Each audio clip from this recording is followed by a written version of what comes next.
kind of assess that other safety position next to you right now? Obviously, Jalen leaves and someone has to fill that role, and it seems like Tyrese has kind of been the guy so far. Chad seems capable too. Right. What do you make of that spot right now? I'll say for that spot right now, everybody's competing. I mean, Coach Saver got a system going. He's rotating Daniel, Chad, Tyrese. He getting everybody look, Shaman. So he's trying to see what everybody can bring to the table. How much do you feel like you've grown since when you first got here in the spring to this point now? Man, I've grown so much. Like, it's amazing how far I got from the spring to now because I feel comfortable in the defense. I can make certain calls. I'm more comfortable with it. So I'll say coming in the spring probably was the biggest thing, biggest blessing for me. What's the biggest help with that? Just the reps? The reps, getting the playbook, understanding what they want from me here, just knowing my job. Are you used to playing against an offense that throws the ball as much as the air raid?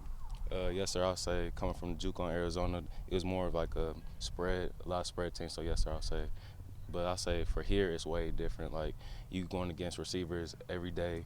It's an air raid, so you got to work on your technique. So I feel like it's a great opportunity. Who's the toughest receiver to cover? I can't even say right now. All of them tough. It seems like Skylar has really stepped up as a leader for that secondary. Have you guys sort of embraced him as maybe one or a few of the leaders of that secondary? Absolutely, because with Skylar, he's the one that played last season, got some experience under his belt. So with Skylar, he knows what he's talking about. So we got a lot of respect for Skylar, but everybody else can put an input, then we all come together as a team and make the right decision. What was your guys' reaction to hearing that Jalen wouldn't be back? It was pretty sudden in the middle of the summer, and obviously it seemed like he was going to come back and be an All-American type player for you guys. Man, that hurt. If I'm being honest with you, that really hurt. I was looking forward to play with him, but I mean, God works in mysterious ways. But he's playing with the Cardinals now. I mean, his dream came true playing in the NFL. So proud of Jalen, but it is what it is. Good with Bryce. What do you think just about the JC defensive backs as a whole? Do you guys really take pride as a group in kind of being able to come in here? You and Isom and Langford, I think all of you guys have made plays so far. Shaman Moore. Yes, sir. But I mean, we don't try to like bring that and like kind of like divide ourselves between everybody else. But I feel like we come from JC, we do got like a different. I don't know.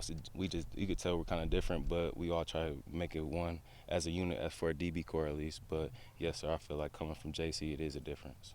Is there maybe a greater sense of urgency coming from JC? You know, have less time to be here rather than someone who came here as a freshman. Right. I feel like with JC, you coming in, they recruit you for a reason, but also you got to know your situation coming from JC. So all four of us picked the school for a reason. I feel like we made the most of our opportunity.